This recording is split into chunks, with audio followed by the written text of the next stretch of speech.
Bien, bonsoir à tous, très heureux d'être là, très heureux de retrouver La Rochelle et puis merci de me faire l'amitié. Je crois que l'une de mes dernières grandes conférences avant la période Covid, c'était un tilt au Sable d'Olonne, donc je suis content de vous retrouver, ou tout moins de voir que ça y est, nous reprenons le rythme des conférences, on a tous notre dose de tout ce qui est distanciel. Voilà. Alors, on m'a demandé de vous parler de la mer. J'ai deux expertises, la mer et les questions géopolitiques, mais je mettrai un petit peu de géopolitique, même éventuellement s'il faut parler des événements actuels. Ce qu'il faut savoir, en introduction, ce que je voudrais vraiment partager avec vous, c'est qu'on vit une époque formidable. On me dirait, il ne doit être pas totalement au courant de l'actualité, si un petit peu quand même. Je suis au courant, il y a eu le Covid, tout ça. Non, le temps que nous vivons, j'ai entendu sur le slide tout à l'heure, le monde change. C'est mieux que ça.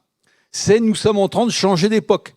Alors, je sais bien que tout est historique à la télévision depuis une vingtaine d'années, mais si vous voulez, le temps dans lequel nous arrivons, notre génération au sens large, peu importe de 7 à 117 ans, on vit quelque chose qui ne s'est pas produit depuis 25 ou 30 générations. C'est-à-dire qu'on est magnifiquement bien né. 30 générations, c'était en gros le tournant du 15e, 16e siècle, c'est-à-dire la Renaissance. Et quand vous comparez la période actuelle à ce qui a créé la Renaissance, c'était 4 boosters, un peu comme les 4 piliers d'une table, peut-être qu'il y en a un peu plus comme ce soir des piliers. En fait, sur ces 4 piliers de la Renaissance, on en a 3,5. Vous allez me dire, les bancales, la table. Oui, mais au moins, si on a repéré le pied qui ne va pas, les menuisiers savent que c'est là-dessus qu'il faudra faire un effort particulier, et on va y arriver. Premier booster de la Renaissance, c'était une croissance démographique. Ah, ça, il n'y a que les historiens qui peuvent vous raconter ça. Oui, il y a eu une pression démographique au tournant du 15e et 16e siècle qui nous a fait rentrer dans ce temps de la Renaissance. Vous savez aujourd'hui qu'on vit une révolution démographique comme jamais l'histoire de l'humanité l'a connue. Je vais rapidement, Laurent, tu me diras bien qu'il ne restera plus que 5 minutes tout à l'heure. On n'était que 250 millions en l'an 0 de notre ère. Le premier milliard était atteint sous Napoléon Ier en 1804 précisément. On est à peu près 7,7 milliards en 2025, c'est-à-dire demain matin, on sera 8 milliards. Et le pic démographique devrait être atteint aux alentours de 2050 sur la base de 10,6 milliards. Ce qui veut dire qu'en 28 ans, vous allez avoir 3 milliards de terriens en plus, soit 3 fois la population mondiale de l'époque de Napoléon Ier. Donc ça va dépoter. Mais c'est intéressant parce que c'est le vecteur de changement et d'opportunité. Donc premier booster, la démographie, nous l'avons, et personne n'en disconviendra, nous l'avons encore plus fortement. Deuxième booster, c'était qu'il y avait énormément de découvertes techniques au tournant du 15e, 16e siècle. Bon, certains d'entre vous, bien sûr, ont en tête dans les rétines les formidables machines, plus ou moins réalistes d'ailleurs, du grand Léonard de Vinci. Mais vous savez bien mieux que moi qu'on a plus découvert probablement depuis 15 ans que durant toute l'histoire de l'humanité. Donc ce second booster de la Renaissance, nous l'avons, et nous l'avons, là encore, beaucoup plus fortement. Troisième booster de la Renaissance, c'était de nouvelles routes. J'en parlerai tout à l'heure, des nouvelles routes qui provoquent un basculement, 4 années qui ont changé le monde. Je vous donne les dates, comme ça va vous permettre de rassembler vos vieux souvenirs d'école de l'histoire. 1488, 1492. Nouvelles routes qui changent toute l'histoire du monde jusqu'à aujourd'hui. Et aujourd'hui, eh bien, il y a déjà, pas dans 5 ans ou dans 7 ans, il y a depuis 7 ans déjà de nouvelles routes, et ce sont les passages du Nord. Peut-être que j'aurai l'occasion d'en parler en sachant que ce n'est pas le passage du Nord-Ouest qui va se développer, mais le passage du Nord-Est. Cet hiver, c'était le 7e hiver consécutif que des méthaniers, c'est-à-dire des bâtiments qui portent du gaz, vont de Norvège au Japon en prenant le passage du Nord-Est. Surtout si je vous dis que la société en question s'appelle Gazprom, ça ne vous surprendra pas. Donc ces 3 premiers boosters, nous les avons. Le seul booster qui est un peu coinsouille, c'était que lors de la Renaissance, il y avait une philosophie résolument optimiste, porteuse d'élan, porteuse d'allant, qui s'appelle l'humanisme. On avait foi dans l'humain, dans ses capacités, on avait confiance en soi, dans ses collaborateurs ou dans ses équipages, je dirais les marins, et donc on osait sortir, on osait entreprendre, on osait partir.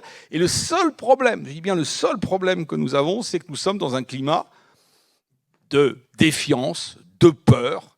Et malheureusement, indépendamment du Covid, indépendamment des événements internationaux d'aujourd'hui, je suis un obsédé de la confiance depuis une quinzaine d'années, la France est le pays de l'OCDE qui a le moins confiance. Alors là, il faut s'abstenir des 3 dernières années. En principe, c'est la 3e semaine de janvier où on interroge les différents pays en disant comment vous entrevoyez l'année qui s'ouvre. Eh bien, la France, systématiquement, fait partie du pays le moins confiant de l'OCDE.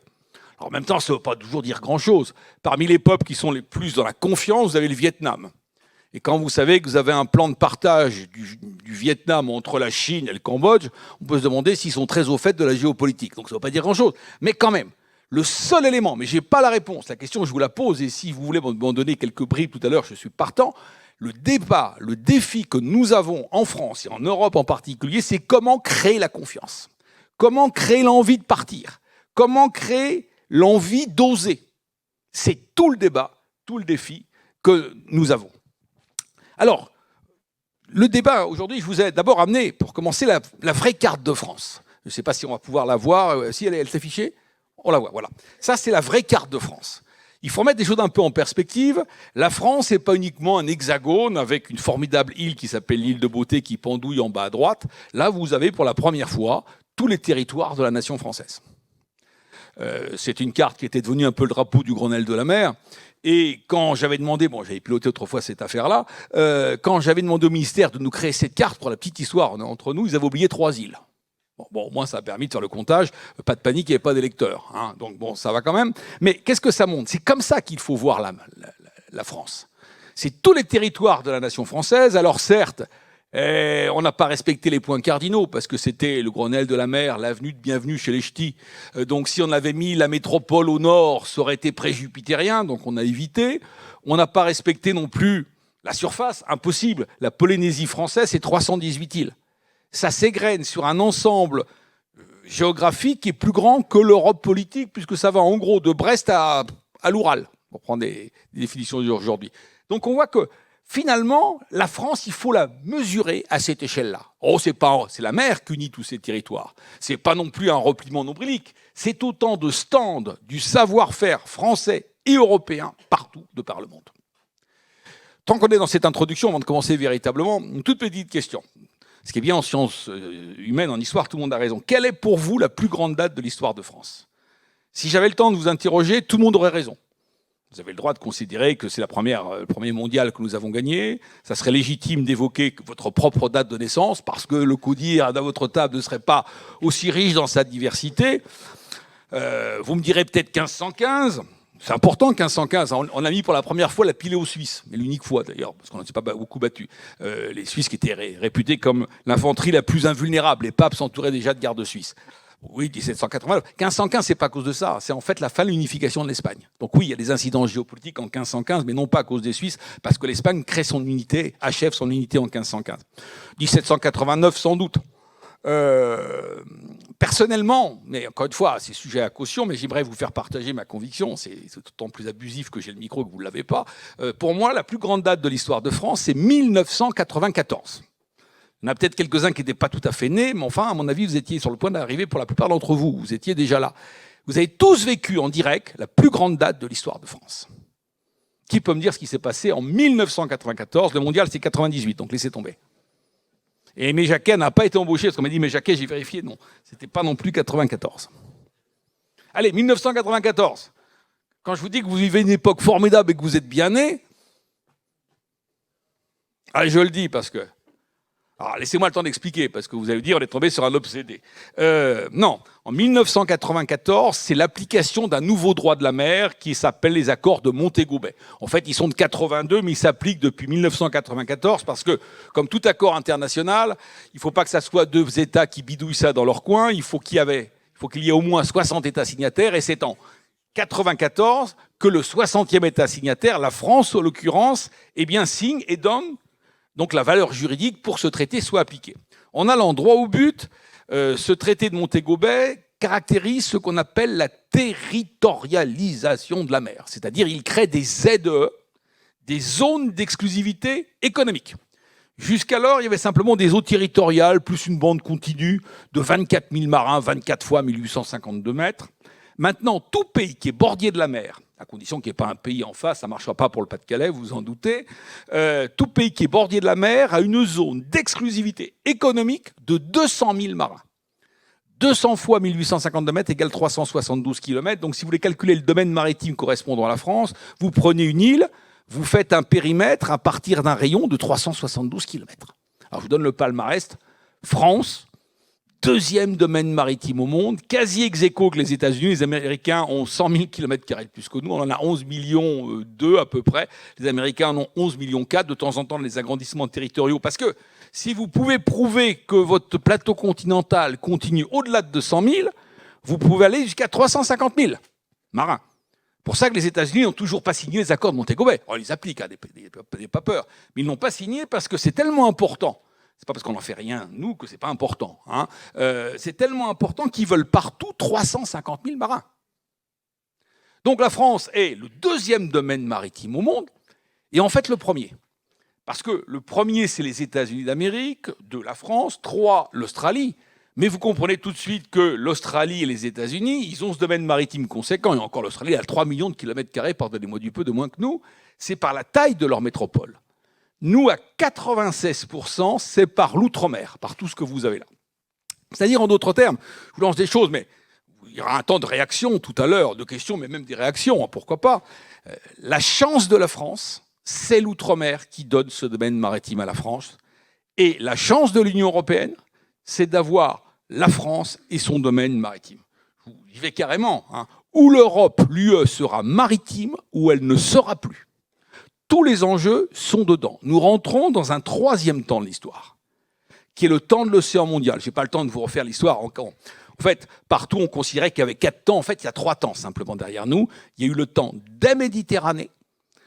Après 1488-1489, on rentre dans le temps de l'Atlantique dont nous sortons et nous rentrons dans le temps de l'océan mondial. Pourquoi ?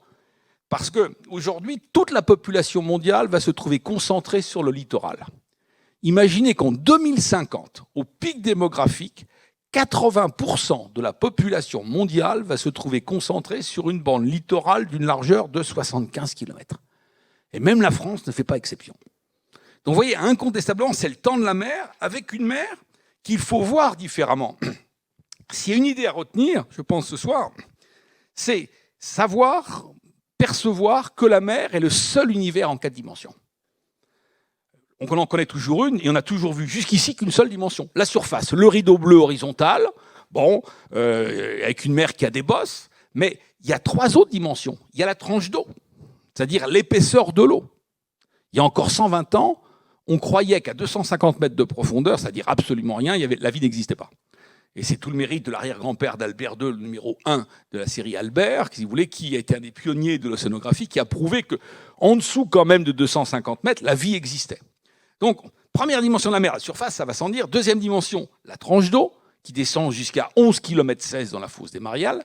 Troisième dimension de la mer, 72% des terres de la planète Terre sont des terres immergées, qu'on a vues de nos yeux vus, mais indirectement à travers des robots, qu'à 5% de la mer. On a une résolution approximative sur 15% de plus. C'est-à-dire qu'à tout casser, on a une petite idée sur 20%. On connaît, mais infiniment mieux la surface de Mars que le fond des mers. Vous allez me dire, mais j'ai acheté un planisphère, je vois bien le fond des mers. Alors attendez, non, on ne l'a pas vu. Ce planisphère, et d'ailleurs est un planisphère français, a été fait par Xavier Le Pichon des cales normales supérieures, c'est-à-dire vous retirez les vagues, bien évidemment. La mer, les satellites ne voient pas 1 centimètre sous la mer. Sauf que la mer, elle a quelques bosses. Oh, le point culminant, c'est 1,10 m. Mais 1,10 m, ça vous montre qu'il y a un truc qui pousse en dessous, que vous avez une montagne. Donc le planisphère que vous connaissez, c'est uniquement à partir de l'étude de la déformation de la surface qui permet de voir. Mais on y est quasiment jamais allé, sauf sur certains points précis. C'est pas évident. Hein. Si je prends une métaphore stupide mais peut-être éclairante, ça équivaut à explorer les Alpes de nuit avec une lampe électrique. Hein. Donc on n'a pas de vue d'ensemble. Donc vous voyez, quand un formidable écrivain qui s'appelait Paul Valéry nous disait il y a quelques décades « Nous sommes dans un monde fini », mais absolument pas. La mer, on ne la connaît pas. On ne connaît pas, encore une fois, 72% des terres de la planète Terre sont des terres émergées. C'est la troisième dimension. La quatrième, c'est qu'on sait depuis une dizaine d'années que la biodiversité du sous-sol terrestre marin est différente de la biodiversité du sous-sol terrestre. Et on n'a pas encore véritablement perçu tout ce qu'il y a à voir dedans. C'est dire que cette mer, n'oubliez pas les dimensions 2, 3, 4. Sans la mer, ça a été la conclusion des experts du Grenelle de la mer, sans la mer, on ne passe pas. Et d'ailleurs, si nous vivons aujourd'hui, c'est grâce à la mer. Vous le savez bien, quand on cherche la vie, on cherche des eaux au fin fond de la planète. Mais 2, 3 chiffres quand même, pour montrer à quel point elle nous rend service. La mer, c'est 50% de l'oxygène qu'il produit. C'est-à-dire, sans la mer, on ne pourrait déjà plus vivre. La mer, si vous voulez, elle a le génie d'absorber entre 30 à 40%, on dit plutôt maintenant de l'ordre de 37% de nos émissions de CO2. Merci la mer. Sauf que la mer, elle vous délivre un message. Et ce message, on ne l'entendait pas il y a encore 2-3 ans. C'est qu'en absorbant nos émissions de CO2, ça provoque l'acidification de la mer. Les mers s'acidifient, ce qui pose des problèmes. On parle toujours des continents de plastique, enfin du continent, mais en fait il y en a 5 continents de plastique. Mais je dirais c'est pas ce qui m'inquiète le plus. Ce qui m'inquiète le plus, c'est l'acidification de la mer qui provoque une rupture d'équilibre. Alors, un tout petit point qui me tient vraiment à cœur, pardonnez-moi d'insister sur ce point, j'entends souvent, et c'est sympathique, on va faire des gestes pour sauver la planète. C'est hyper sympa. Mais qu'est-ce que c'est prétentieux? La planète, l'eau de mer, elle a vécu d'une manière beaucoup plus acide et parfois jusqu'à 362 degrés. C'est nous qui disjonctons à 42 degrés. Je suis environnementaliste, j'ai longtemps été le monsieur maire de Nicolas Hulot, mais si vous voulez, c'est pas uniquement par amour des petits poissons ou des petits oiseaux. Les éléments les plus fragiles sur cette terre, c'est les humains et les abeilles. Donc, il faut bien voir que sans la mer, on ne passe pas. La mer, elle continuera à vivre, mais c'est nous qui aurons des problèmes si la mer, c'est l'assurance vie, mais attention, on n'aura pas d'océan de rechange. Donc, il ne s'agit pas de faire en mer ce qu'on a fait sur Terre. Ceci étant dit, on l'a vu dans le cadre du Grenelle de la mer, on peut parfaitement concilier développement économique et développement durable, ce que je préfère appeler personnellement développement désirable. La chance de la France, la chance de l'Union européenne, c'est la mer. Mais une mer qui doit pas simplement être vue comme cette surface, mais comme cet univers en 4 dimensions. Alors, je suis toujours dans mon introduction, je mesure, donc je vais peut-être avancer, une partie historique. Donc. Une partie historique. J'aimerais vous montrer les paradoxes que nous avons dans ce pays. Nous sommes le pays le mieux loti au monde. Quand j'évoquais ce domaine maritime, pour vous montrer l'importance des aides de ces zones économiques exclusives, vous avez un pays qui s'appelle la Chine, qui est le 10e domaine maritime mondial. Il n'a pas 11 millions de kilomètres carrés comme la France, mais 3,8 millions.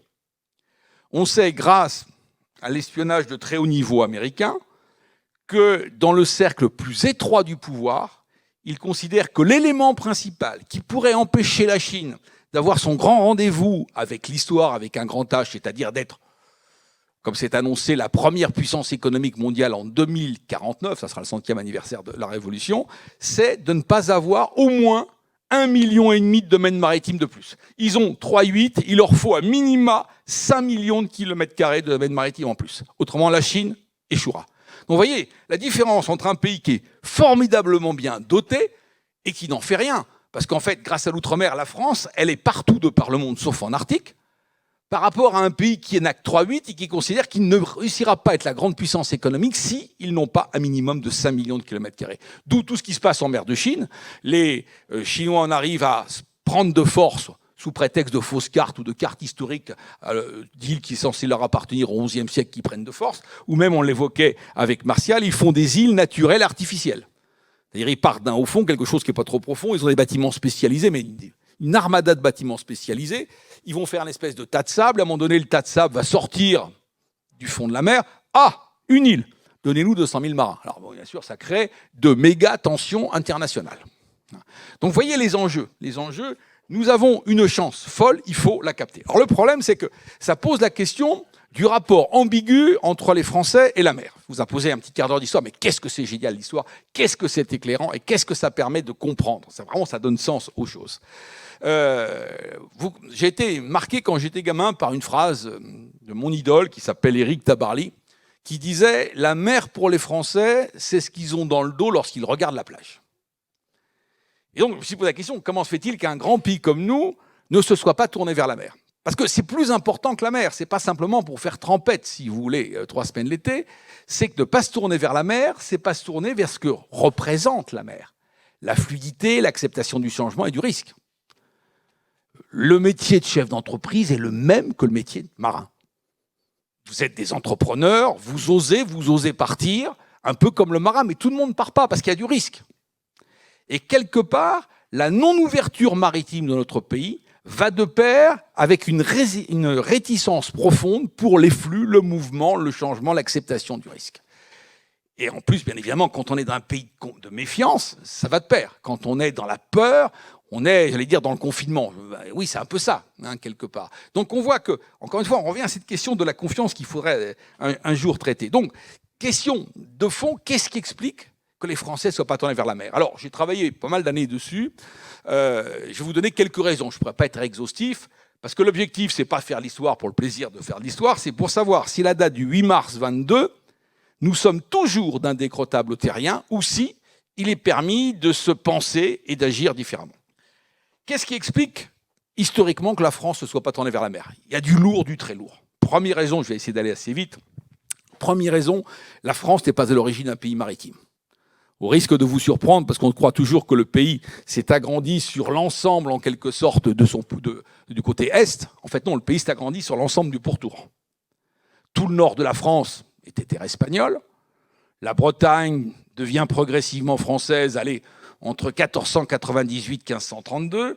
La région dans laquelle nous sommes, ce qu'on appelait la Guyenne, qu'on appelle la Nouvelle-Aquitaine maintenant, ça a été longtemps terre anglaise. Bordeaux a été terre anglaise jusqu'en 1473. Et mon ami Nicolas Roger d'Oxford, grand historien maritimiste britannique, qui me dit toujours, il s'exprime comme ça avec un accent reconnaissable de son origine, quand Bordeaux faisait partie des confins de l'Empire, il faisait là-bas un petit clarouette, traduisait petite vinasse, et c'est nous, m'explique-t-il, grand peuple britannique, qui avons dû mettre du tanin, mettre du corps dans ce vin pour qu'il supporte le voyage. Je lui dis que c'est absolument faux. Renseignement pris, c'est pas tout à fait faux, loin s'en faut même. Bon. Donc, passer la Provence. La Provence, c'est en 1483 qu'elle devient française. Pas de Bretagne, pas de Provence, pas de Marseille, pas de Toulon, pas de Brest. La France s'est agrandie sur le pourtour. Deuxième raison, on a une période médiévale très riche. Vous le découvrirez, vous le revisiterez plutôt à Puy du Fou. Et la vassalité a été assez compliquée. Vous n'avez pas d'emprise du pouvoir central sur la mer avant 1635. On est les derniers de la classe. Il y avait 5 bons hommes qui faisaient écran. Et ça sera le boulot du cardinal de Richelieu, qui n'est pas très loin, c'est mes souvenirs dans ses soubassements géographiques, qui va en quelque sorte, en utilisant tout cardinal qu'il est, des moyens pas très catholiques, il faut le reconnaître, qui va menacer ces 5 personnages, récupérer ses charges et les donner au roi de France. Ça sera finalement chose faite en 1635. Vous ne pouvez pas parler de marine royale ou de marine nationale comme vous voulez avant 1635. On est les derniers de la classe. Ça y est, c'est enfin fait. On va donc enfin pouvoir attaquer la grande puissance de l'époque, qui par définition, puisque c'est la plus grande qui est une puissance maritime, qui s'appelle l'Espagne. Vous voyez, les choses commencent à apparaître. C'est lorsqu'on commence à maîtriser la mer qu'on maîtrise l'histoire. Jusqu'à Pierre le Grand de Russie, qui en 1713 va fonder Saint-Pétersbourg, la Russie, elle est aux abonnés absents. La mer Baltique est un lac suédois. Et puis les choses vont changer à partir de l'édification de 1713. Alors vous devez vous dire, c'est super, ils sont revenus à Moscou. Oui, mais c'est légèrement plus compliqué, parce que les gens qui sont à Moscou, planqués dans des bunkers en ce moment, sont des gens de Saint-Pétersbourg, qui s'appellent M. Poutine, dont on parle beaucoup, ou M. Medvedev. Donc c'est des gens qui ne sont pas dans les Russes classiques, à la Brejnev, un peu figés, vous voyez, mais qui sont dans le flux et qui s'intéressent au flux et au mouvement. Parce que qu'est-ce qui a fait le succès de l'Occident? C'est la maîtrise des flux, la maîtrise des détroits.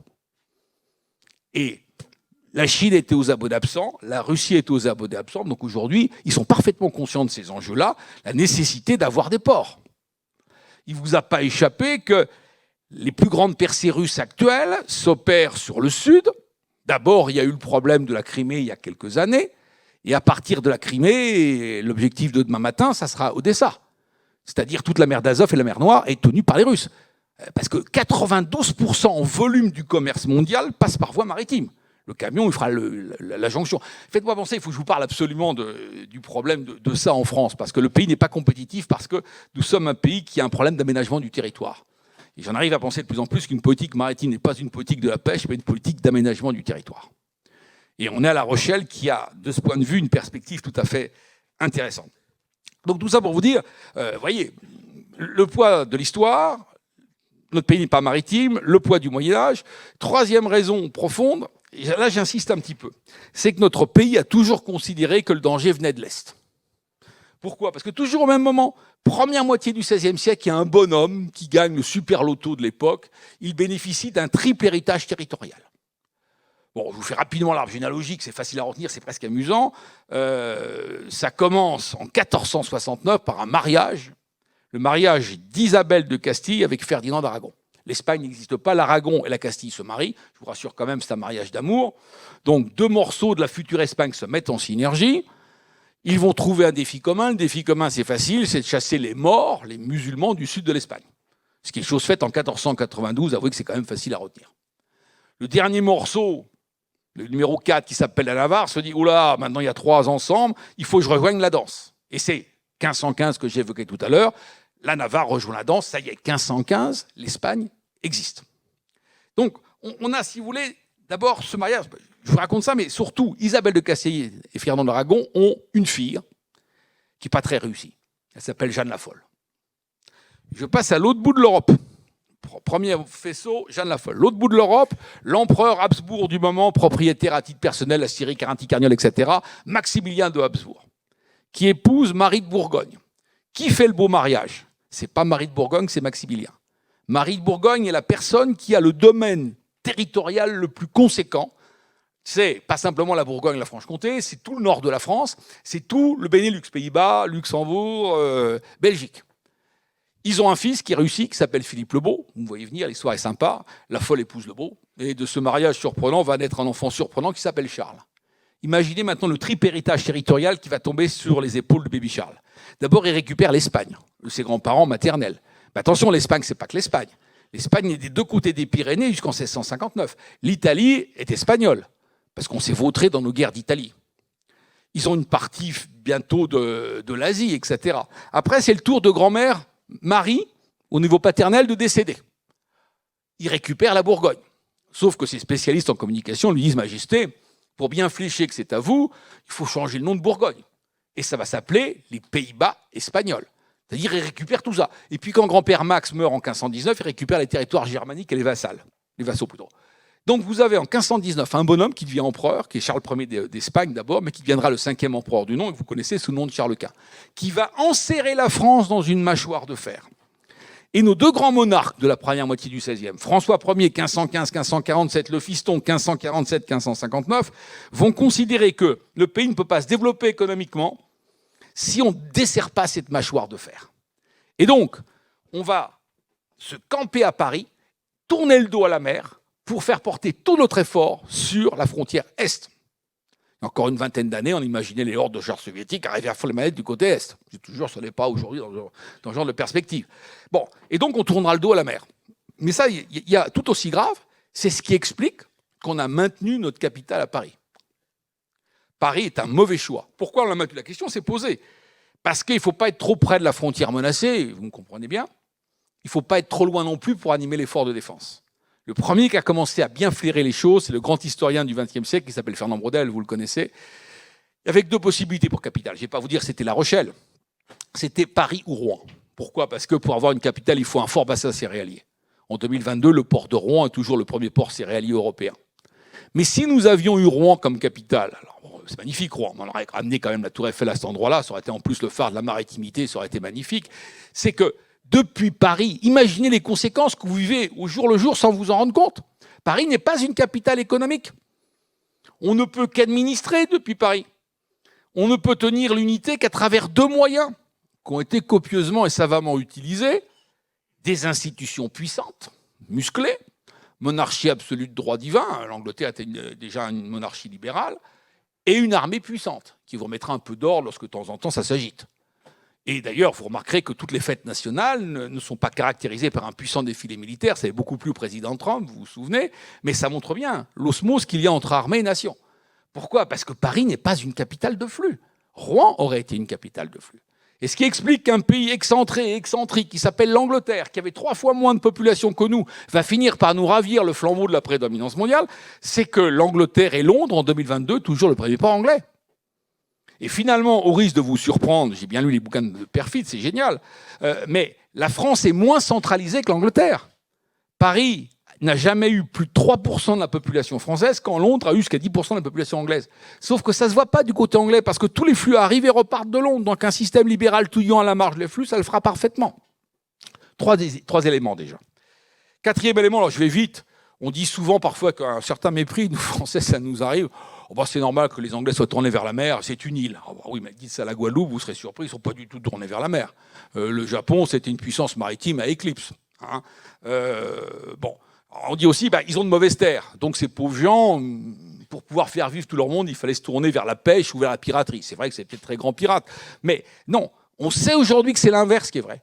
C'est parce que l'Angleterre a connu une révolution agricole précoce, avant les autres, au XVIe siècle, en même temps que les Pays-Bas et en même temps que le Portugal, c'est-à-dire adaptant la terre à la production en se lançant dans une économie agricole, c'est-à-dire basée sur le commerce, qu'ils ont pu spécialiser les choses. En France, la révolution agricole, on en parle durant le troisième quart du XVIIIe siècle, et c'est 1960. C'est-à-dire qu'en fait, c'est parce que l'Angleterre a pu nourrir tout son monde sans avoir tout son brin, qu'il y a eu un exode rural avant l'heure. Vous avez une majorité de citadins aux Provinces-Unies, Pays-Bas actuels, à la fin du XVIe siècle. Vous avez une majorité de citadins en Angleterre au début du XVIIe siècle. Mes étudiants m'ont montré qu'en France, pour avoir une majorité de citadins, accrochez-vous, c'est 1931. Et en gros, ça ne change pas entre 1931 et 1950. C'est-à-dire que vous n'allez pas drainer l'épargne, c'est une autre cause. Quand vous êtes à la campagne, vous allez planquer, comme Harpagon, votre argent au pied du coffre favori, enterré au pied de l'arbre favori, ou les bas de laine, argent improductif. Les Anglais vont, puisqu'il y a l'exode rural, comme les Provinces-Unies, ils vont mettre ça dans des banques. Maîtrise des taux d'intérêt. Je cherche désespérément des étudiants qui veulent faire une grande histoire des taux d'intérêt. On sait aujourd'hui que le pays a pu tenir jusqu'à la fin du règne de Louis XIV. 4% des deux côtés de la Manche en taux d'intérêt. Le roi meurt en 1715, en 1723, 8 ans plus tard, les taux d'intérêt français sont à 8%, quand les taux d'intérêt anglais restent à 4%. On ne peut pas gagner une guerre si elle dure plus de 3 ans. Vous voyez, il y a tout un tas d'éléments qui montrent pourquoi la France n'est pas tournée vers la mer. Alors, est-ce que c'est le cas aujourd'hui? Ces 5 éléments sont aujourd'hui totalement dissipés. Donc, nous ne sommes pas d'indécrottables terriens. On a effectivement eu du temps à partir parce que nous ne sommes pas d'un pays maritime, nous ne sommes pas un pays d'une culture maritime. Si je prends une fable, je ne vais pas vous la réciter, je ne suis pas Lucchini malheureusement, heureusement elle n'est pas connue, donc je vous l'ai dit, mais oubliez-la aussitôt, une fable de Jean de La Fontaine quand même, le berger et la mer. Alors ça c'est l'histoire d'un berger qui fait paître son troupeau d'une falaise où il peut contempler la mer. Il a l'idée saugrenue aux yeux de La Fontaine de vendre son troupeau pour acheter un bateau. Manque de bol, le bateau fait naufrage. Morale de La Fontaine, si tu es bien sur terre, surtout ne t'aventure pas en mer. Quand on voit que c'est les flux, le commerce et l'avenir et le potentiel, donc on voit qu'on part de loin. Mais aujourd'hui, c'est dissipé, c'est véritablement dissipé. Donc on est tout à fait en mesure de se tourner vers la mer. Alors, avant d'aborder la seconde partie pour montrer en quoi la mer peut nous aider, j'aimerais faire publiquement un monde honorable. Ça fait une vingtaine d'années que je me bats autant que je peux pour essayer de dire il faut faire mentir cette phrase d'Éric Tabarly, il faut que la France se tourne vers la mer. Eh bien écoutez, depuis la crise des Gilets jaunes, qui m'a marqué, j'en arrive à dire l'inverse. Alors, c'est pas un reniement complet, hein, je ne suis pas à genoux quand même, vous voyez. C'est-à-dire qu'en fait, c'est pas se tourner vers la mer, c'est faire rentrer la mer à l'intérieur des terres.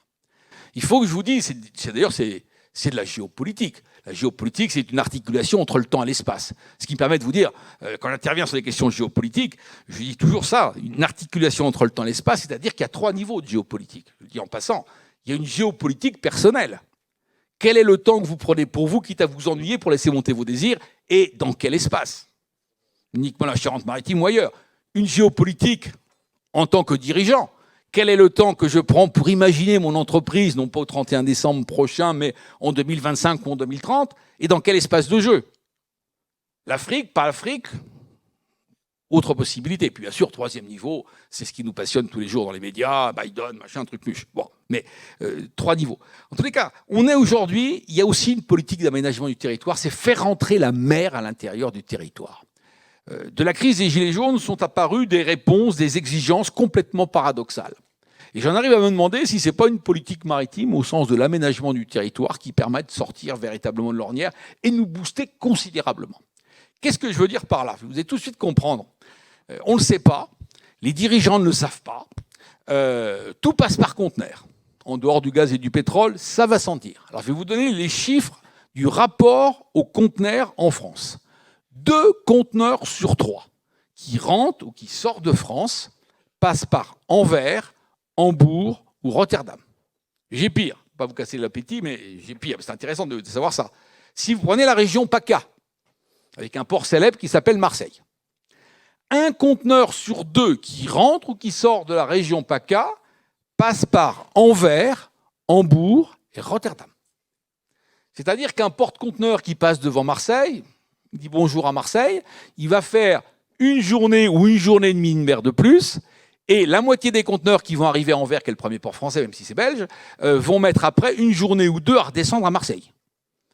Qu'est-ce qui permettrait aujourd'hui, tout à la fois, de redonner de la compétitivité aux entreprises? Parce que, vous imaginez, la région française, je ne fais pas les provoques, hein, mais c'est la réalité. Mais autant la voir en face, ça ne sert à rien de faire la politique de l'autruche, dont tous les stratèges savent que ça sert uniquement à montrer ses fondements à l'ennemi. Hein. Bon, tout passe par conteneur. 2 conteneurs sur 3 passent, vous le disiez, par les ports L'Orange Nord. Quelle est l'entreprise qui n'a pas besoin d'importer pour produire, qui n'a pas besoin d'exporter pour vendre? La région française la mieux reliée à la mer s'appelle l'Alsace-Lorraine. Ah, mais ce n'est pas un canular. Plus vous décalez de l'Alsace-Lorraine, moins vous serez compétitif parce que vous aurez un surcoût à l'import et un surcoût à l'export. Là, la réalité française. Donc, si nous mettons en état de marche nos ports, on recrée en compétitivité. Plus l'entreprise se décale de l'Alsace-Lorraine, moins elle peut être compétitive. Je suis étonné de voir le calme et le sang-froid de nos dirigeants. Alors peut-être qu'ils oublient ce genre de choses. C'est vrai que parfois, ça c'est pas. Parfois, je leur pose la question, mais je leur dis, mais pourquoi vous ne passez pas par Le Havre ou Marseille? C'est fini les ports français. Ils m'ont planté il y a 10 ans. Il y a 10 ans. Aujourd'hui, ça marche infiniment mieux, donc ça vaut le coup de réviser les choses. Mais je leur pose la question, si vous passiez par votre port de proximité, combien ça vous ferait gagner? Souvent, on me dit, je ne peux pas vous dire, je me renseignerai, je sais que le transport chez moi, c'est 10%. Bon, plusieurs sont revenus vers moi en me disant, on gagnerait 2 à 3%. C'est souvent la marge qui permet d'emporter le marché. Qu'est-ce qui permettrait tout à la fois de recréer de la compétitivité pour les entreprises, de lutter contre les émissions de CO2? Parce que le plastique, c'est grave en mer. Mais plus grave encore que le plastique qu'on peut ramasser, c'est l'acidification des océans, nos émissions de CO2. Donc vous imaginez les émissions de CO2. Dois-je vous rappeler qu'un porte-conteneur, je ne prends pas le plus gros, le Jacques Saadé, c'est 24 000 boîtes. Je prends un gros, mais ce n'est pas le plus gros, loin s'en faut. 16 000 boîtes. Ça fait 8 000 camions pour le dépoter, 97 km de camions au touche-touche, ou 234 km de camions. Je suis fait engueuler par le président de Naval Group, il dit tu ne dois pas dire ça parce qu'il faut respecter le code de la route. Si on respecte le code de la route, c'est 234. Donc vous dépotez effectivement 2 porte-conteneurs, ça fait le Paris-Lyon fil de droite.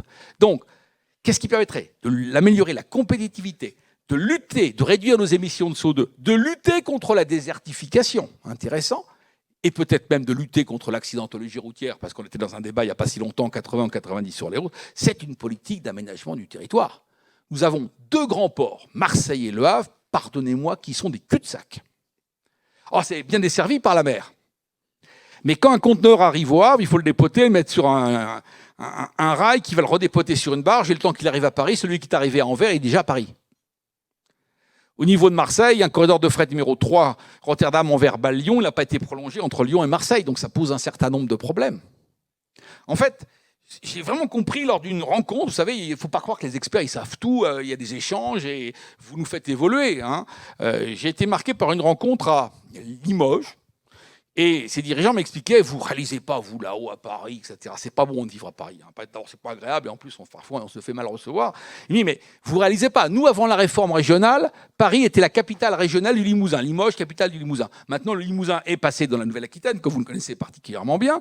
Et donc, nos fonctionnaires territoriaux sont partis à la nouvelle capitale, c'est-à-dire Bordeaux. Vous, depuis Paris, vous mettez 2h04, nous, on met 2h40 pour atteindre notre capitale régionale. Plus grave que ça, nos fonctionnaires territoriaux, vu qu'ils sont partis vivre à Bordeaux, ils ont vendu leurs biens, ça fait chuter notre immobilier, qui est notre patrimoine et celui de nos enfants. Comprenons bien les choses. Il y a un problème de désertification, qui est d'ailleurs un vrai problème historique. Il y a des régions que Louis XIV n'avait jamais visitées, qui sont des régions de profonde désertification encore aujourd'hui. C'est assez marrant. Et la réforme régionale a accentué la désertification, parce que si vous regardez les capitales régionales, elles sont toutes périphériques, c'est normal, elles sont de plus en plus tournées vers la mer. C'est normal. C'est-à-dire que tant c'est faire rentrer la mer à l'intérieur des terres, tant que Limoges, Clermont-Ferrand ne seront pas reliés à leurs ports régionaux, eh bien, ces régions ne seront pas dans une dynamique de mouvement, de création d'emplois, de pleine vie, pleine mer, quelque part. Et tant que nos ports régionaux ne marcheront pas, ceux qu'on appelle nos grands ports, Marseille et Le Havre, ne marcheront pas. Et il n'y a pas de pays sans grands ports. La France n'est pas le pays industriel qu'il aurait pu être ou qu'il peut encore être. Pourquoi? Parce que nos ports ne marchent pas. Quand vous voulez une industrie lourde, il faut mélanger dans la cuisine de la grenaille, du charbon parfois. Quand vous avez des ports qui ne marchent pas, ça ne le fait pas. Donc on voit que ça. Alors nos politiques sont au courant. Il faut faire l'axe Seine, le creuser, c'est un vieux projet. Il faut faire le canal Seine-Nord. Et il faut que chaque région fasse une politique de réflexion, de désenclavement. Comment relier mes endroits les plus paumés à l'intérieur des terres à mon port régional pour faire des choses? Et vous êtes dans une région magnifique. Et je le dis avec plaisir, parce que je l'arrive d'en face. Moi, je suis du 33. Bon. Et je suis content que grâce à Dominique Bussereau, notamment, disons-le, la Charente-Maritime soit rentrée dans la Nouvelle-Aquitaine. Parce que dans ce pays un peu bizarre face à la flotte et à la mer, la Gironde, qui est le plus grand estuaire d'Europe, c'est une frontière naturelle. Le 33 ne parle pas avec le 17. Bon. D'ailleurs, on n'a plus de bac à partir de 19h15. Moi, je rêve d'un bac qui puisse permettre d'aller au cinéma, d'aller à Royan et de rejoindre l'autre côté. En fait, la mer ne sépare pas, elle divise. Mais ça, j'entends ça depuis des décades. On se rencontrait régulièrement avec les Britanniques dans le cadre de rencontres d'histoire de la mer, etc. Ils passent le temps à nous dire, vous ne mesurez pas à quel point nous sommes menacés en Angleterre parce que nous sommes une île. On dit, mais il faut rigoler, l'île, c'est ce qui vous protège. Non, non. L'eau, c'est le plus formidable moyen de communication. C'est pour ça que j'explique à mes étudiants que c'est plus complexe. Ils veulent tout produire à proximité. Moi, je n'ai pas de problème. À ce moment-là, il va falloir modifier un certain nombre de choses. Un frigo qui fait Shanghai-Anvers produit infiniment moins de CO2 que sur la partie Anvers-Rennes. Et le coût, c'est 300 fois moins entre Shanghai-Anvers qu'entre Anvers et Rennes.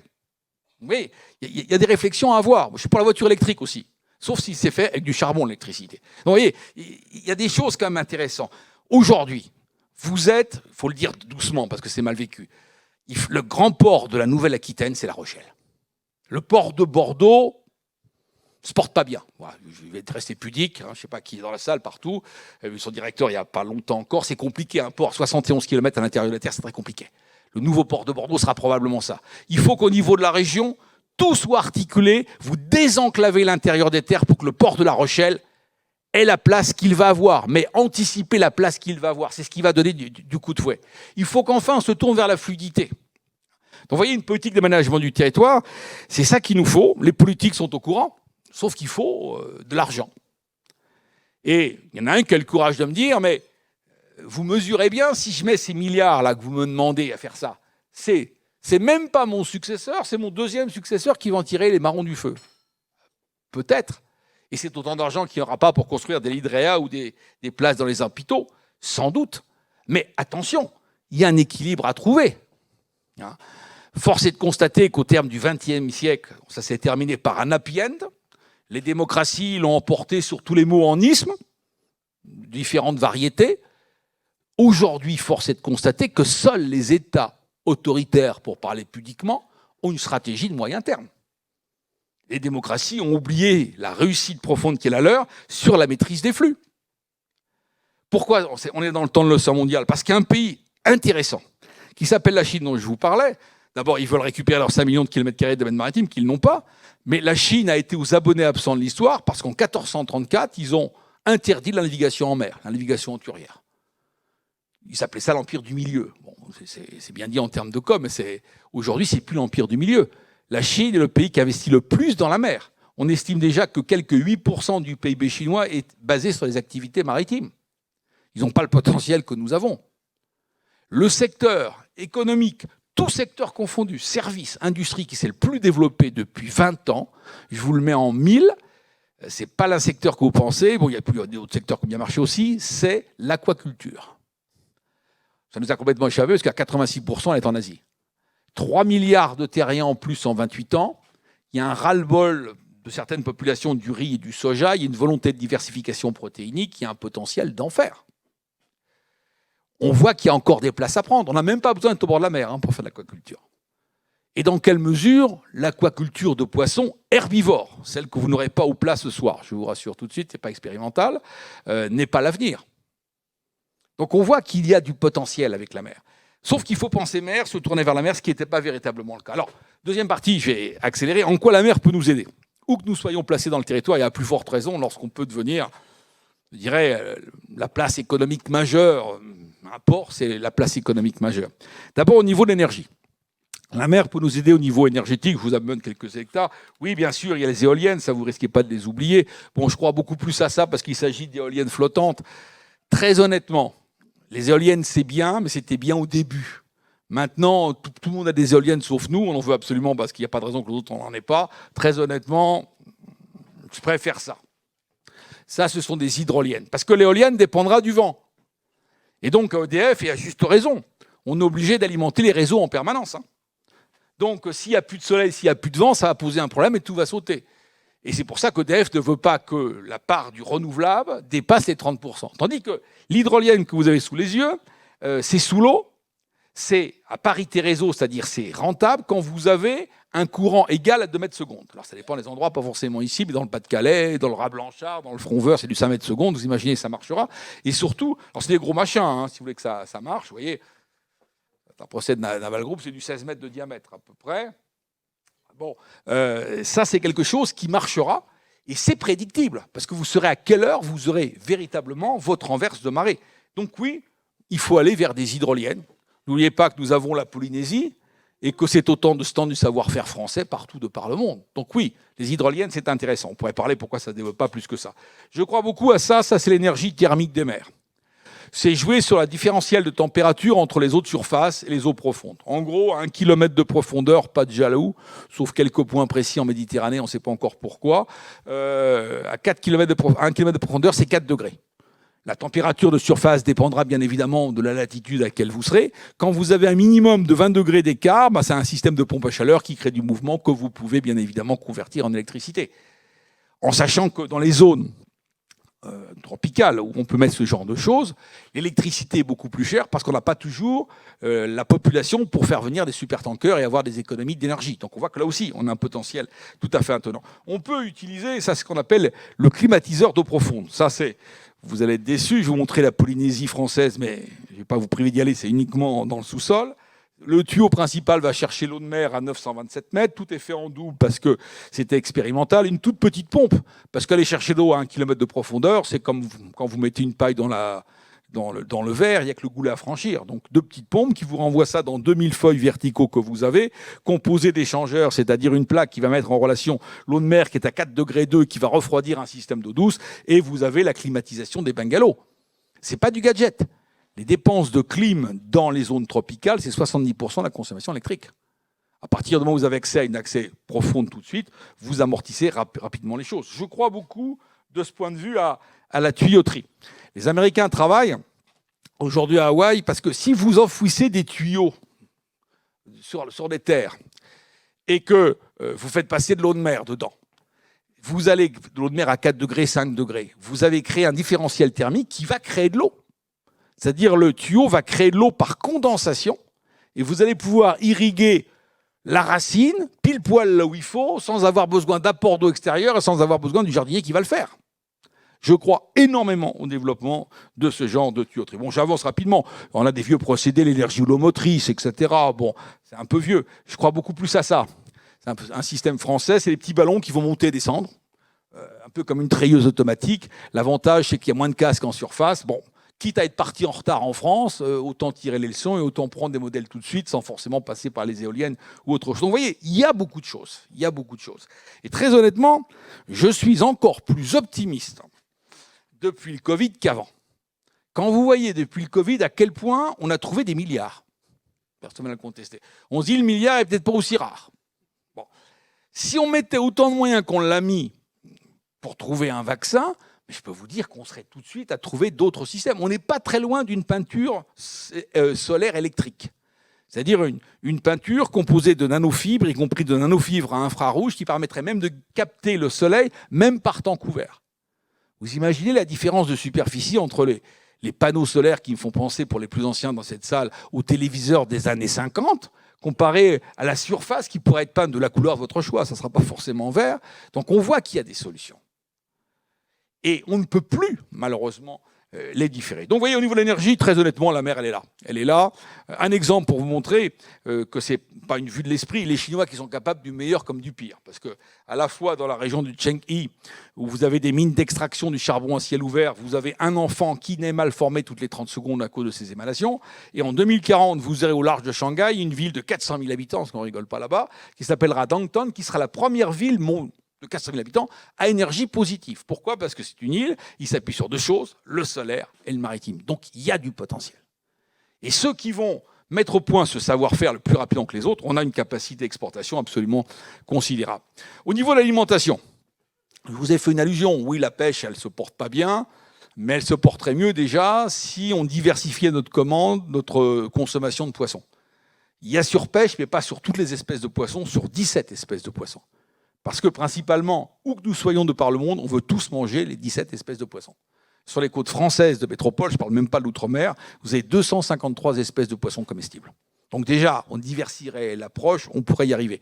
L'aquaculture, c'est déjà 50% de la consommation de poissons, sauf que ce n'est pas une solution macroéconomique, parce qu'en fonction de l'espèce, il vous faut entre 3 à 6 kilos de poisson farine pour arriver à 1 kilo de poisson noble. Donc c'est commercialement rentable, mais vous sentez bien qu'il y a un goulot d'étranglement. Sauf si vous passez, je retourne sur mon idée, aux poissons herbivores, où là, il n'y a plus du tout ces ruptures.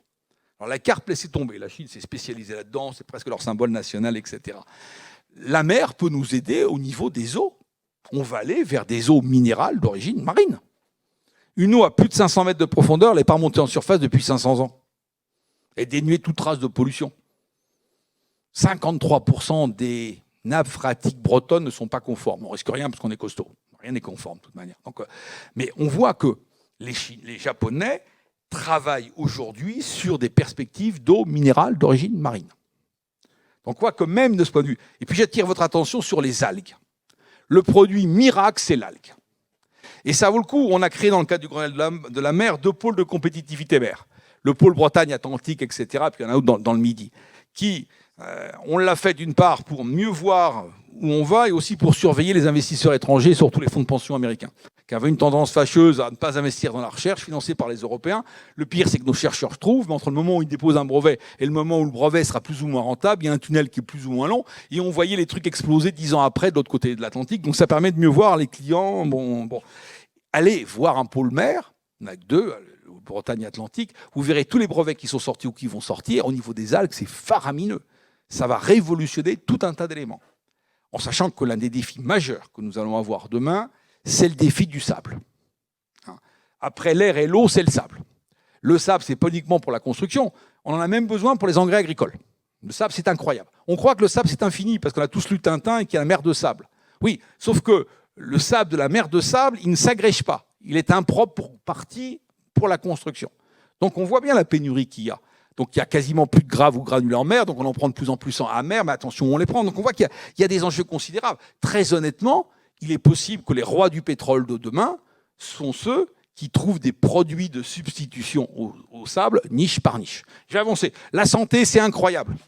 On va vers une révolution au niveau de la santé. Il ne me reste plus que 10 minutes, donc je vais un peu accélérer, mais vous êtes là pour les questions, donc vous allez me repêcher, merci d'avance. Pour montrer que ce n'est pas un rêve fou. Le premier traitement contre le sida, la ZT, main du hareng, la dernière classe antibiotique, la céphalosparine, et main du milieu marin, pour vous montrer le potentiel. Il y a 15-20 ans, c'est les mêmes chiffres, donc c'est facile à retenir. Il y a 15 à 20 ans, on croyait connaître 15 à 20% de la faune et de la flore sous-marine. Avec le développement de la métagénomie, qui consiste à faire le séquençage non plus de gènes isolés mais croisés, les biologistes et microbiologistes marins considèrent qu'on ne connaît pas plus de 3%, 4% de la microbiologie marine. C'est là où la pollution, c'est un scandale écologique, tout le monde est d'accord, mais c'est un non-sens économique absolu. Et le pire de tout, c'est qu'on sait qu'en toute certitude que nous émanons du milieu marin. C'est-à-dire que globalement, c'est ce qu'on va trouver dans ce monde marin qui va nous aider. Alors je peux vous amener avec différents éléments. Bon, ça, c'est pas très beau. C'est un ver de, non pas de terre, je vais me fâcher, c'est un ver de mer. C'est aujourd'hui la bestiole connue qui a l'hémoglobine la plus proche de l'hémoglobine humaine. J'étais la soutenance de thèse de Morgane Rousselot. Maintenant, ils ont monté une start-up qui marche du feu de Dieu, qui s'appelle Emarina, qui est spécialisée dans le transfert d'organes, parce qu'il y a un taux d'oxygénation infiniment supérieur. On en avait parlé à un moment donné avec le Covid, mais ça ne fonctionne pas. Bon, c'est une méduse pour vous rappeler que sur 92 espèces de méduses, 3 espèces de méduses ont des yeux très proches des yeux humains, et qu'on est en train d'envisager des greffes de cornée à partir d'yeux de méduses. Donc, comme l'a dit un de mes étudiants, super, on aura les yeux médusés pour voir la mer. Bon, là, je passe, c'est un original. Je vais vous montrer des organismes marins qu'on ne connaissait pas il y a plus de 6 mois. Ça m'a été donné par Christian Sardet. C'est l'infiniment petit. Quand vous vous baignez, je ne devrais peut-être pas vous dire ça, vous provoquez un tsunami intersidéral. 99, le dixième que vous vouliez le pouillème derrière, c'est totalement invisible. Il y a des cachalots, il y a des baleines, mais 99 et plus, c'est invisible à l'œil nu. C'est les plus gros agrandissements qu'on puisse faire. On ne peut pas aller plus loin. Ça, c'est un morceau d'algue. On ne sait pas faire des puces électroniques comme ça. C'est-à-dire qu'aujourd'hui, c'est presque d'ailleurs, la mer, elle est sympa, enfin la nature est sympa. Vous connaissez tous le biomimétisme, c'est-à-dire qu'on se rend compte qu'on veut inventer nos usines à gaz tout seul dans notre coin, et pour peu qu'on ait un regard ou aimant ou émerveillé sur la mer, que la mer sait faire des trucs qu'on ne sait pas faire. Et que là, il y a peut-être, même dans une optique de rentabilité, une harmonie nouvelle à retrouver avec la mer. C'est incroyable, on ne connaît rien. Voilà, tout un tas d'éléments. Je pourrais vous faire croire que c'est la guerre des étoiles. Alors le débat, c'est qu'on est en train de découvrir que la structure de l'infiniment petit est exactement la même que l'infiniment grand. On se croit dans la guerre des étoiles. Et le débat, si vous prenez un petit point jaune au pif ici, que vous l'agrandissez, mais on n'a pas les instruments permettant de l'agrandir, est-ce que ça serait pareil ou autre chose? On ne sait pas. Donc vous voyez, la mer, voilà tout un tas. Encore une fois, il y a 6 mois, on ne les connaissait pas. Celle-là, c'est une puce de mer. Elle a 16 cônes dans ses yeux.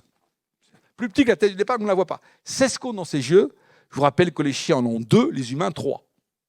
Alors c'est panique, parce que s'ils voient tout, y compris les rayons, est-ce qu'ils voient encore quelque chose? Est-ce que ça ne sera pas tout blanc? Donc vous voyez, quand on disait qu'on est dans un monde fini, on est dans un monde qui est absolument formidable. Bon, là, je vous montre les derniers procédés qu'ils sont en train de trouver, là, les antitumoraux, etc. Construction navale. Ça a promis un grand avenir. Encore une fois, toute la population mondiale se concentre sur le littoral. La mer va monter, on peut en parler, et en même temps, on va monter sur la mer. Alors je vous montre le Titanic 2, pour ceux qui auraient loupé le Titanic 1. C'est dans 2-3 ans, sur le même itinéraire, aux mêmes dates que le Titanic 1, bien évidemment. Ça serait le France numéro 7. On n'a pas mis des grosses cheminées pour polluer, mais pour garder le look, bien évidemment. Je ne dis pas que j'adhère. Hein. Non, celui-là, il est... Ça, si vous avez ras-le-bol de votre vie dans la ville, vous verrez ça. Voilà, mais c'est pour montrer ce qu'il y a dans les cartons, quand même. La capacité à faire, parfois on est un peu fou. Bon, ça, c'est un projet français, hein, l'île AZ, etc. Bon, ça, c'est pour me faire pardonner. Plus vert que ça, on ne trouve pas.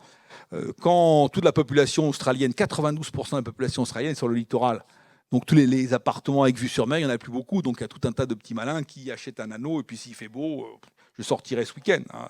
Là, c'est pour vous illustrer ce que j'évoquais tout à l'heure. Voilà un porte-conteneur de 16 000 boîtes. C'est bien l'Airbus A380, on est d'accord. C'est le Charles de Gaulle. J'ai même pas eu besoin de couper l'antenne. Donc, on mesure ce que ça représente. Ce qui pose problème en termes de pollution, c'est l'acheminement final. Ça, c'est le premier stade flottant de l'histoire de l'humanité, 2016 à Singapour. Bon, aujourd'hui, on envisage ce genre de choses. On pourra même faire des stades flottants qui auront des croisières thématiques ou faire les JO ou ce que vous voulez en Afrique ou autre. Bon, c'est même des bases qui permettraient de porter certaines îles qui peuvent être submergées à certaines périodes de l'année. Je pense aux îles Kiribati. Donc on envisage ce genre de choses. Et ça, vous voyez, c'est quand même 3 km de large. Les Américains ont rendu public qu'ils en ont 2 en construction. Parce que face aux différends avec la Chine, est-ce que les Américains sont prêts à mourir pour Okinawa? J'en suis pas totalement convaincu.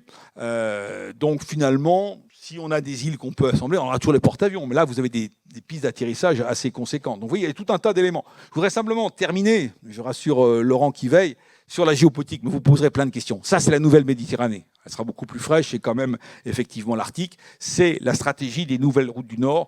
Passage du Nord-Est, passage du Nord-Ouest, on pourra en parler si vous voulez. Ça va changer les choses. Quand vous allez d'Europe en Asie, où vous passez par Panama, 23 000 km, vous passez par Suez, 21 000, vous prenez l'une de ces 2 routes, 15 700. 30% de kilométrage en moins. Ça va changer beaucoup de choses. Ça, je voudrais simplement terminer sur cette photo, pour respecter à peu près mon timing. Elle me semble importante parce que c'est une carte qu'on a mise en français, qui montre, qui résulte de la capture par les Américains des cartes. Depuis que le président Xi Jinping est là, on a vu 1 an après son arrivée, au plus haut niveau de l'État, voilà le type de carte qu'ils ont. Alors, ce n'est pas le fait d'avoir mis la Chine au milieu. Si vous allez aux États-Unis, vous demanderez le remboursement du planisphère, parce que les États-Unis, ce ne sera pas l'Europe qui sera au milieu. C'est qu'ils ont mis le nord au sud. Et ça, c'est intéressant parce que c'est très éclairant. Ça en dit plus que ce qui pourra jamais être écrit, parce qu'on ne peut pas l'écrire. Ça montre tout le positionnement géopolitique, géostratégique de la Chine. La Chine est un pays de l'hémisphère nord, mais elle se veut la grande puissance de l'hémisphère sud. En tenant un bris de courte, l'autre géant de l'hémisphère sud, qui s'appelle l'Inde, qui aura en 2030 une population même supérieure à celle de la Chine. Et toute la stratégie des nouvelles routes de la soie, c'est en partie pour contourner la maîtrise, si vous voulez, le potentiel de la Chine. Alors ça, c'est une bonne nouvelle, parce que ça veut dire que la Chine ne veut pas être le 4e client de l'hémisphère nord. Il ne manquait plus que ça. Hein. Il y a déjà 3 crocodiles dans le Marigot du Nord, ça ne vous échappe pas. Hein. Il faut vraiment ne pas écouter l'actualité. Vous avez les Nord-Américains, on va faire package, vous avez les Européens et vous avez les Russes. Il ne manquait plus que le Chinois. Le Chinois, il faut être la grande puissance de l'hémisphère sud. Les pays qui comptent, c'est l'Indonésie. Ne négligez pas l'Indonésie. Ne négligez pas le Mexique. C'est des pays qui vont être dans le top 10 dans les 10-15 ans. Et quitte à être amis, il vaut mieux avoir des liens d'amitié anciens pour renforcer nos liens d'amitié et se faire des petits cadeaux de temps en temps. L'Australie, qui est un monde, on pourrait parler aussi de l'Australie, il s'est passé beaucoup de choses avec les sous-marins avant. Et puis vous avez à côté, bien sûr, l'Afrique. Chine, 1,5 milliard. Inde, 1,5 milliard. Afrique, 1,5 milliard. Et c'est une réserve de développement tout à fait étonnant. Et puis dans le Nord, et je terminerai par ça, parce que malheureusement c'est l'actualité, vous avez 3 crocodiles dans le Marigot, le Nord-américain, le Russe et l'Europe. Et avant même ces événements, force est de constater que depuis pas mal de temps, il y avait, avant les événements, on dit plus ça aujourd'hui, il y a encore 3 mois, on parlait de convergence non concertée, je cite, c'est presque de la poésie, la convergence non concertée entre Russes et Américains pour tailler les croupières de l'Europe. Et pourquoi tailler les croupières de l'Europe? Parce que l'Europe est l'ensemble politique qui a le plus de potentiel. Je ne sais pas si vous me croyez. On vous a parlé du Brexit, mais on ne vous a pas parlé du Groenland. Le Groenland, c'est une terre européenne par le biais du Danemark. Le Groenland, c'est la 2e réserve mondiale d'uranium. Le Groenland, c'est la 2e réserve mondiale de terres rares. C'est 17 métaux stratégiques que la Chine exporte aujourd'hui à 82%, que le président Trump voulait acheter. Il savait très bien que ce n'était pas à vendre, mais il a fait passer les 3 messages qu'il voulait. Un aux Chinois, arrêtez de tritourer là-dedans, parce que les Chinois étaient dessus, dans le cas d'un prolongement de la route polaire de la soie. Jamais la soie n'était aussi haute. Un message à l'allié canadien, parce qu'ils ne veulent pas que les Canadiens obtiennent un agrandissement territorial, une aide plus marquée que ça, qui remettrait en cause le statut de détroit international. Et puis le truc le plus vachard de Trump, c'était bien vu, hein, quand même, c'est un billard américain à 3 bandes, c'était de faire passer le message au mouvement autonomiste groenlandais qu'un mouvement indépendantiste serait plutôt bien vu du côté des États-Unis, et chacun voit très bien vers où pourrait pencher, s'il voulait, véritablement ce Groenland. Donc nous sommes dans une nouvelle donne géopolitique, avec une Union européenne, et je terminerai par ça, qui est aujourd'hui, grâce à la France, mais aussi grâce à d'autres pays, qui est aujourd'hui l'ensemble politique qui a le plus grand domaine maritime au monde. 35 millions de kilomètres carrés, la Chine 3,5 millions. L'Union européenne est l'ensemble politique qui a le plus grand linéaire de côtes. L'Union européenne, certes, grâce à Malte et à la Grèce, est l'ensemble politique qui a le plus grand nombre de navires. Nous n'avons pas de politique maritime européenne. Ni notre pays, véritablement, ni l'Union européenne. Très honnêtement, vous voyez à quel point, et je terminerai simplement là-dessus, je te rassure, hein, Laurent va me faire un guirlandais, je terminerai en prenant une métaphore un peu stupide. On rentre dans un nouveau temps de l'histoire. La partie va commencer demain. On est dans ce moment très précis, si je prends comme métaphore une partie de cartes. La partie va pas encore commencer, on vient de vous distribuer les cartes. On est dans ce moment précis où vous découvrez vos cartes. Les cartes de l'équipe de France sont les meilleures cartes, on a tous les atouts. C'est le moment où vous faites votre jeu. On n'a jamais vu un joueur de cartes, si vous jouez avec sauf si vous jouez avec vos enfants en bas âge à ce jeu un peu stupide qu'on appelle la bataille, on n'a jamais vu un joueur de cartes gagner la partie s'il ne fait pas son jeu. Il est plus que temps que l'UE, que la France fasse son jeu, dans une optique d'équilibre entre court et moyen terme. Si les démocraties sont dans le court-termisme, à ce moment-là, la revanche sera au profit des États autoritaires. On a tout pour gagner, sauf qu'il faut un certain courage politique et être capable d'accepter de se lancer à l'eau, au sens propre et figuré, et accepter aussi de privilégier des éléments stratégiques de fond, c'est-à-dire géopolitique, c'est-à-dire une articulation entre le temps et l'espace, c'est-à-dire à commencer chez nous par une politique d'aménagement du territoire. Je vous remercie. Merci.